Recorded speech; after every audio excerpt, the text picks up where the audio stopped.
Comment en êtes-vous venu à intégrer le numérique dans vos pratiques d'enseignement?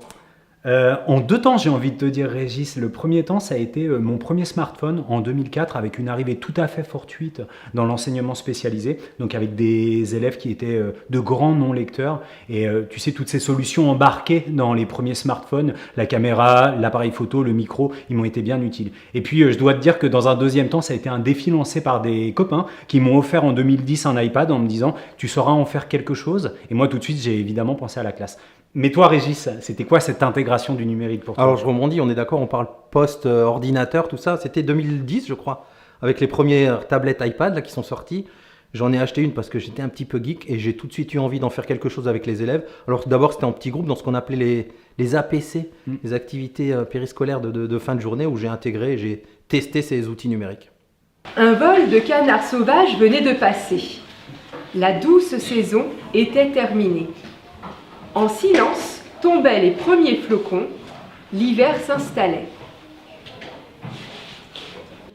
Est-ce que vous pouvez nous parler du projet Twicté et pourquoi ce projet? Régis. Ah, Twicté. Twicté, ce n'est pas une dictée sur Twitter. En tout cas, ce n'est pas uniquement ça. Twicté, c'est un projet pédagogique, c'est un dispositif d'enseignement et d'apprentissage de l'orthographe. On peut le résumer comme ça, Fabien? Ouais, ça a assez bien dit, avec un volet destiné aux classes, bien entendu, et aux élèves pour améliorer leurs compétences orthographiques. Et puis, tout un volet qui est destiné aux enseignants et à la formation, aux usages du numérique en éducation. Quels sont les objectifs pédagogiques et didactiques de ce projet? Alors, commençons par les objectifs didactiques. L'idée, c'est d'améliorer la vigilance orthographique des élèves en situation de production. Et puis pédagogique, on va dire que c'est de renouer avec cette pratique patrimoniale de l'entraînement de l'orthographe qu'on connaît tous, qui est la dictée. Je rajouterais peut-être que ça, c'est la face visible de l'iceberg dans les classes et qu'il y a tout un pan de travail collaboratif des enseignants entre eux, quand même. En silence tombaient les premiers flocons, virgule, l'hiver s'installait. Comment avez-vous trouvé et choisi les outils numériques utilisés dans Twicté? Régis? On commence par le nom. Twicté, le TWI de Twicté, il vient de Twitter, ce réseau social. Mais pourquoi de là, Fabien?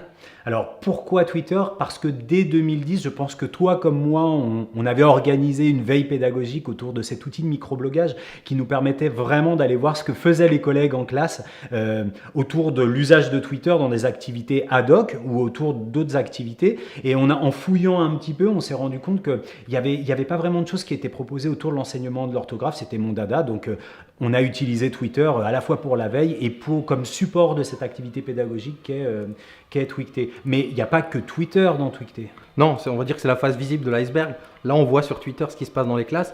Tout le volet collaboration des enseignants, il se fait via des outils comme les Google Docs pour produire notamment les textes qu'il y a dans Twicté, ou alors la messagerie Slack, qui est bien plus qu'une messagerie, qui permet justement à tout ce petit monde de travailler en collaboration et en bonne intelligence, comme on dit.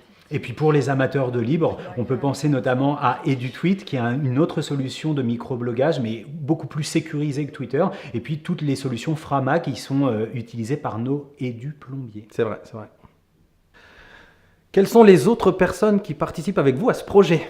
Alors, je ne vais pas me livrer au jeu périlleux de nommer les 150 personnes membres de l'association qui propulsent aujourd'hui le dispositif et encore moins des quelques 400 enseignants qui pilotent les classes qui, elles aussi, participent à chacune des Twicté. Tu le vois, Régis, c'est une grosse communauté, à la fois du côté de la plomberie, donc les gens qui organisent ce rallye orthographique en ligne, et puis du côté des participants qui se répartissent aux 4 coins de la francophonie. Là, j'ai rien à rajouter, c'était parfait. Non, il a tout dit là.